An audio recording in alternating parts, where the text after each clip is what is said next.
প্রিয় শ্রোতা মণ্ডলী, আমরা সকলেই জানি বিনতার গর্ভে কাশ্যপের ঔরসে পক্ষীরাজ গরুড়ের জন্ম। সে শ্রীবিষ্ণুর বাহন। প্রভুকে পিঠে চড়িয়ে সমস্ত লোক ঘুরে বেড়ায়, কিন্তু সব জায়গা ভালোভাবে দেখা হয় না তার। মনে তার প্রবল ইচ্ছা একবার সমস্ত লোক একা একা ভ্রমণ করে বেড়াবে। তাই একদিন শ্রীবিষ্ণুর অনুমতি নিয়ে বেরিয়ে পড়ল পক্ষীরাজ। বৈকুণ্ঠ থেকে মনুষ্যলোক, গন্ধর্বলোক, স্বর্গলোক, পাতাল লোক, এমনকি প্রেত লোক, সব জায়গায় ঘুরে বেড়ালো সে, কিন্তু কোথাও গিয়ে শান্তি পেল না। সর্বত্রই দুঃখ বিরাজ করছে। চিত্তে সুখ না পেয়ে বিষণ্ণ বদনে ফিরে এলো বৈকুণ্ঠ ধামে। প্রভুর সামনে করজোড়ে অবনত মস্তকে এসে দাঁড়ালো। নারায়ণ স্মিত হেসে জানতে চাইলেন, বলো গরুড়, কেমন ভ্রমণ হলো? কোথায় কোথায় গিয়েছিলে? উত্তরে গরুড় বলল, প্রভু, যমলোক ছাড়া সব লোকেই ঘুরেছি। মনুষ্য লোককে আমার খুব ভালো লেগেছে। আর ভারতবর্ষের কথা কি বলবো, ওই মহান দেশে দেবতারা পর্যন্ত মনুষ্য শরীর ধারণ করে যেতে আগ্রহী। হে বৈকুণ্ঠ অধিপতি, ওই মনুষ্য লোক সম্পর্কে আমার মনে হাজার প্রশ্নের উদয় হয়েছে। জীবগণ কিভাবে মনুষ্যত্ব লাভ করে, আবার কিভাবে তাদের মরণ হয়? দেহের মধ্যে কে অবস্থান করে যে বিদায় নেয় আবার ফিরে আসে? ইন্দ্রিয় সমূহ কোথায় ঠাঁই পায়? অস্পৃশ্য হয় কেমন করে? জীব কর্ম করে এবং মরণের পরে সেই কর্ম অনুসারে ভোগ লাভ করে কিভাবে? মৃত লোককে কেন মাটিতে ঠাঁই দেওয়া হয়? কেনই বা তার মুখে পঞ্চরত্ন দেওয়া হয়?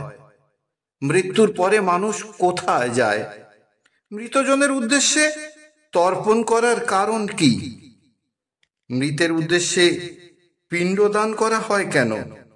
হে দেবেশ, হে প্রভু, আমি সব লোক ঘুরেছি বটে, কিন্তু কোথাও সুখের দেখা পাইনি। এমনকি দেবলোকেও তা বিরল। দানবদের জীবনে স্বর্গরাজ্য সর্বদা আতঙ্কিত। মনুষ্য লোকে আছে রোগ, শোক, মৃত্যুর হাহাকার। ইষ্টের সঙ্গে সংযোগ ছিন্ন, তাই তারা সর্বদা ভীত। গেলাম পাতাল লোকে, সেখানেও সকলে ভয়ে তটস্থ। অর্থাৎ স্বর্গ, মর্ত, পাতাল সর্বত্রই ভয়ের বাতাবরণ। সবখানে যেন ইন্দ্রজালের মতো মিথ্যার প্রলেপন। একমাত্র বৈকুণ্ঠ ধামে আপনার পাদ পদ্ম যুগলে নির্ভয়ে ঠাঁই পাওয়া যায়। কালের কবলে পড়ে সকল মানবী দুঃখে জর্জরিত। সকল স্থানের থেকে ভারতবর্ষকে আমার বেশি হত দুঃখী মনে হলো। সেখানে কানা, খোড়া, আতুর, বোবা, কালা, পঙ্গুর অভাব নেই। সর্বদা সেখানে হিংসা আর লোভের আগুন জ্বলছে, চলছে হানাহানি, মারামারি। তারা ক্লেশ ভোগ করছে, একদণ্ড সুখ পাচ্ছে না। দিনে দিনে তাদের আয়ু কমে আসছে। কারো কারো কালের আগেই মৃত্যু হচ্ছে। এই মৃত্যু কেন হয়?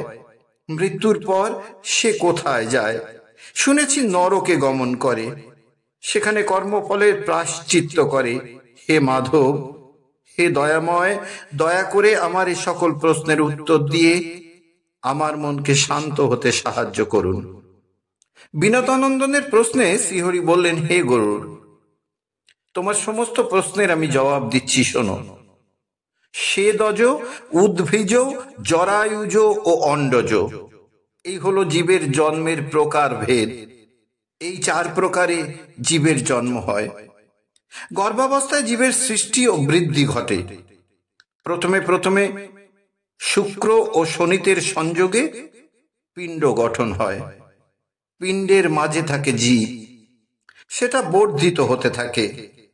একদিন রাতে হয় তার আকার, পঞ্চম দিনে বুদ্বুদ আকার লাভ করে, 14 দিনে তাতে মাংস ও ধাতু গজায়, 20 দিন পর সেই মাংস দৃঢ়তা লাভ করে, 25 দিনে পুষ্টি ও বল পায়, 1 মাসে তা পূর্ণ পঞ্চতত্ত্ব লাভ করে। ত্বক ও মেদ জন্মায় দ্বিতীয় মাসে, তৃতীয় মাসে অস্থি মজ্জা গঠিত হয়। চতুর্থ মাসে কেশ ও অঙ্গুলি জন্মায়। পঞ্চম মাসে সে নাক, কান, মুখ আর বক্ষ দেশ লাভ করে। সপ্তম মাসে উদর, উপস্থ, কণ্ঠরন্ধ্র, গুহ্যদেশ ও অঙ্গ প্রত্যঙ্গ জন্মায়। প্রাণের স্পন্দন তখন সূচিত হয়। অষ্টম মাসে মাতৃ জঠরে প্রাণ নড়াচড়া করতে শুরু করে। নবম মাসে জীব সম্পূর্ণতা লাভ করে এবং দৃঢ় হয়। রক্ত, মাংস, ত্বক, অস্থি, মজ্জা সহ 10 মাসে সে ভূমিষ্ঠ হয়। এই হলো পঞ্চভৌতিক জীবন রহস্য কথা। ক্ষিতি, তেজ, জল, বায়ু, আকাশ এই হলো পঞ্চভূত। ক্ষিতির বিকারে সৃষ্ট পঞ্চদ্রব্যের মধ্যে আছে ত্বক, অস্থি, নাড়ি, রোম ও মাংস। জলের বিকারে সৃষ্টি হয় মজ্জা, রক্ত, মল, মূত্র ও শুক্র। তেজ থেকে এসেছে ক্ষুধা, তৃষ্ণা, নিদ্রা, ভ্রান্তি ও আলস্য। বায়ু দান করে ধারণ, চলন, সংকোচন, প্রসারণ ও ক্ষেপণ। আকাশ থেকে লাভ হয় কাম, ক্রোধ, লোভ, মোহ ও লজ্জাগুণ। প্রাণ, অপান, ব্যান, সমান ও উদান নিয়ে গঠিত পঞ্চবায়ু, যার দ্বারা পান, ভোজন, পোষণ, পরিপাক আদি কাজ সুসম্পন্ন হয়। জীবদেহ নিজ নিজ কর্ম অনুসারে মর্তে আসে। আয়ু, বিত্ত, মৃত্যু ও বিদ্যাকে সঙ্গে নিয়েই জীব গর্ভাবস্থা থেকে ভূমিষ্ঠ হয়। কর্মের দ্বারাই জীব সমুৎপন্ন ও কর্মের দ্বারাতেই ক্ষয় লাভ করে। গর্ভস্থ জীবকে বায়ু অপন মুখে আকর্ষণ ও ঊর্ধ্বপাদে নিঃসরণ করে।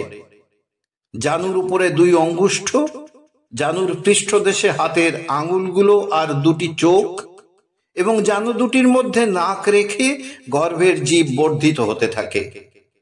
মায়ের জঠরে জীব এইভাবে কুণ্ডলী অবস্থায় থাকে। মা যেসব জিনিস খায় তার থেকে নিঃসৃত রস জীবকে বাড়তে সাহায্য করে। তার নাভিতে থাকে একটি নাভিযুক্ত অবস্থায়। মায়ের মধ্যে যে খাদ্য পাচিত হয় সেই রস ওই নাড়ির দ্বারা সঞ্চায়িত হয়। মাতৃগর্ভে জীব এইভাবে যন্ত্রণা ভোগ করতে থাকে। এই সময় আগে স্মৃতি তার মনে জাগে। তখন পরিতাপ করে আর ভাবে আর কখনো কুকর্মে লিপ্ত হব না। এই গর্ভে বাস যন্ত্রণাদায়ক। যে কর্ম করলে মাতৃজঠরে ঠাঁই পেতে হয় না, এবার সেই কাজ করব। নবম মাসে গর্ভের জীব নিচের দিকে মাথা করে। প্রজাপত্য বায়ু এই সময় তাকে পীড়ন করে। সে চেতনা হারায়। মায়া তখন তার উপর প্রভাব বিস্তার করে। সে পূর্ব জ্ঞান বিলুপ্ত হয়। পরে সেই জীব ভূমিষ্ঠ হয়। বাল্যকাল কাটিয়ে কৈশোরে পা দেয়। যৌবন অতিবাহিত করে প্রৌঢ় হয়ে এবং একদিন কালের নিয়মে আবার মৃত্যু মুখে পতিত হয়। এইভাবে বারবার জন্ম ও মৃত্যুর মধ্যে দিয়ে তার আসা যাওয়া ঘটে। তবে প্রত্যেকবার এক যোনি লাভ করে না, বিভিন্ন যোনিতে সে আশ্রয় নেয়।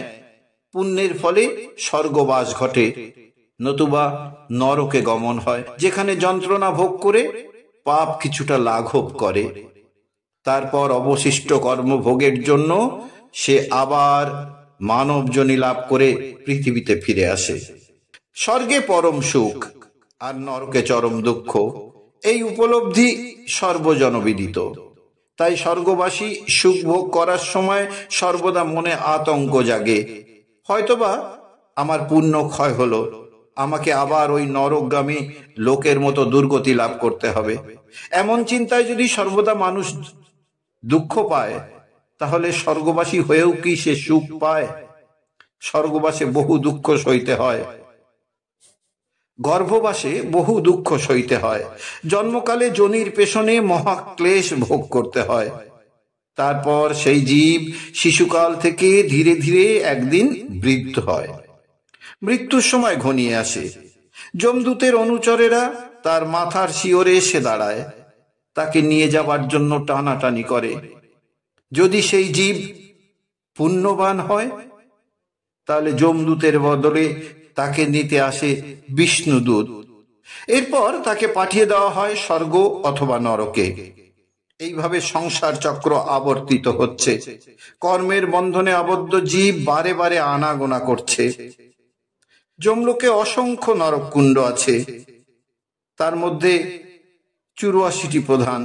যে যেমন পাপ করে তাকে সেই রকম কুণ্ডে নিক্ষেপ করা হয়। সেখানে যমের অনুচররা সর্বদা তাদের উপর পীড়ন চালায়।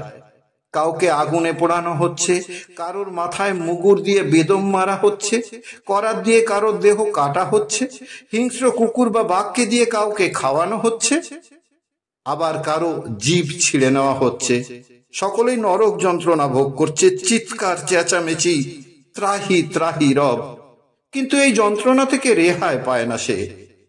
মর্তের দেহ ছেড়ে সে যখন এখানে আসে তখন নূতন একটি দেহ লাভ করে, যে দেহের মৃত্যু নেই। এই দেহকে বলা হয় অতিবাহক শরীর বা যাতনা দেহ। কোটি কোটি বছর ধরে আগুনে পোড়ালেও সে দেহ বিকৃত হয় না, দেহ দাপাদাপি করে, যন্ত্রণা ভোগ করে। পাপীর একদিন নরক যন্ত্রণা ভোগের পর পাপী মনে করে তার 100 বছর কেটে গেছে। এরপর অবশিষ্ট কর্মভোগের জন্য তাকে আবার পাঠানো হয় পৃথিবীতে। নানা জনি ঘুরে ঘুরে জন্ম লাভ করে। কেউ মনুষ্য জনি লাভ করে, কেউ কীট বা কৃমি হয়, কেউ বা জীবজন্তুর জনিতে জন্ম নেয়। কর্ম অনুসারে তারা হয় কালা, বোবা, খোড়া, পঙ্গু, অন্ধ, তোতলা, আবার কুষ্ঠরোগী। তারপর শূদ্র, বৈশ্য, ক্ষত্রিয়, পরে ব্রাহ্মণ জনিতে আসে। এইভাবে ধীরে ধীরে নিকৃষ্ট জনি থেকে উচ্চ জনি লাভ করে একসময় দেবত্ব অর্জন করে। হে গরুড়, পিতার মৃতদেহ পুত্ররা কাঁধে করে বহন করে নিয়ে গেলেও তারা মুখাগ্নি করতে পারে না। পৌত্র তার মুখে আগুন দেয়। তিল দর্ভ সহ সব মাটিতে রাখলে সেই বাড়ি ঋতুবতী হয়। মুখের মধ্যে পঞ্চরত্ন রাখলে জীবের প্রবহ হবে। ঋতুপুষ্প নাশে গর্ভধারণ না হলে বংশ নির্বংশ হয় জানবে। বংশ নাশে পৃথিবীতে আবার টান অনুভব করে, ফলে পুনরায় জন্ম নিয়ে ফিরে আসে ভারতে। মাটিতে গোবর লেপন করে কুশ, তিল আর তুলি ছড়িয়ে সেখানে রোগীকে শোয়াতে হয়। সেখানেই যদি মৃত্যু হয় তাহলে জানবে সমস্ত পাপ নাশ হয়ে সে স্বর্গ প্রাপ্তি হয়েছে। তিলকে দৈত্য দানবেরা ভয় পায়, কারণ আমার শ্বেত অর্থাৎ ঘাম থেকে তিল সৃষ্ট হয়েছে। সাদা ও কালো 2 রকমের তিল আছে। এরা দেহকৃত পাপরাশিকে নাশ করে। আবার কুশের জন্ম হয়েছে আমার লোম থেকে। শ্রাদ্ধে তাই তিল ও কুশ প্রদান করা হয়। এর ফলে দেবতা ও পিতৃগণ পরিতুষ্ট থাকেন। কুশের মধ্যে জনার্দনের অবস্থান, মূলে আছেন ব্রহ্মা, আর অগ্রে পশুপতি বিরাজ করেন। কুশ, তুলসী, বিপ্র, অগ্নি, মন্ত্র এগুলো কখনো বাসি হয় না, বারবার ব্যবহার করা যায়।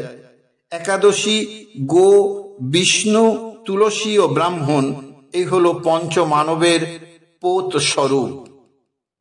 একাদশী, গীতা, বিপ্র, ধেনু, বিষ্ণু ও তুলসী সংসার দুর্গে মুক্তিদাতা স্বরূপ। দীক্ষাহীন হয়ে কুশশয্যায় শয়ন করে মৃত্যু হলেও সে পাপী হয় না, বরং তার বিষ্ণু লোক প্রাপ্তি হয়। মৃত্যুশয্যায় শুয়ে মানব যন্ত্রণা ভোগ করে। পরকালে যাবার দ্বার উন্মুক্ত পায় না সে সময় মাটিতে তাকে শুইয়ে দিতে হয়। এর ফলে তার মৃত্যু যন্ত্রণা তাড়াতাড়ি লাঘব হয়। মৃত্যুর কাল উপস্থিত হলে যমরাজ তার অনুচরদের পাঠিয়ে দেন প্রাণ নিয়ে যেতে। মৃত্যু পথযাত্রী তাদের দেখে কাঁদতে শুরু করে, হাহাকার করে, ভয়ে ত্রাসে চোখ বিস্ফারিত হয়। সেই সময় যমদূতরা তাকে নিয়ে যায় যমালয়ে। যারা ধর্মে শ্রদ্ধাবান, ঈশ্বর বিশ্বাসী, তাদের সুখে মৃত্যু হয়। পূর্বকৃত কর্মের কারণ ভোগের বৈচিত্র্য ঘটে। কর্মের তারতম্যের জন্যই নানান জনিতে জন্ম লাভ হয়। মহাপাপীরা মৃত্যুর পর নরক ভোগ করে পৃথিবীতে আবার জন্ম নেয়। সে যেমন পাপ করে সে তেমন যোনি লাভ করে। পুণ্যাত্মারা বিমান যোগে স্বর্গধামে গমন করে এবং সেখানে মহাসুখে বসবাস করে। স্বর্গবাস করে পুণ্য ক্ষয় হয়, তারপর আবার ফিরে আসে পৃথিবীতে, আবার জন্ম নেয়। রাজা অথবা সাধুকুলে জন্ম হয় তার, সুখ ভোগ করে, জন্মালেই মৃত্যু অনিবার্য, এটাই কালের নিয়ম। পাপী অধোগতি লাভ করে আর পুণ্যবানেরা ঊর্ধ্বগতি পায়। জীব তাই ইন্দ্রিয় সমূহের সাথে এক দেহ থেকে অন্য দেহে যাতায়াত করে। কিন্তু এই দেহ বায়ু, পিত্ত, শ্লেষ্ম, পুরীদি, শরীরে সৃষ্ট সকল ব্যাধি, সপ্তধাতু, মেদ, মাংস ও অস্থি দেহের সঙ্গে বিলীন হয়ে যায়। হে বিনতানন্দন, এ জগৎ সংসার দুঃখের আধার, সুখ নেই কোথাও। তাই মুক্তি লাভ করার জন্য প্রতিটি মানুষ অন্তরে যত্নবান হবে। আজ এ পর্যন্ত। সুধী ভক্তমণ্ডলী, সবাই মিলে বলুন রাধা রাধা।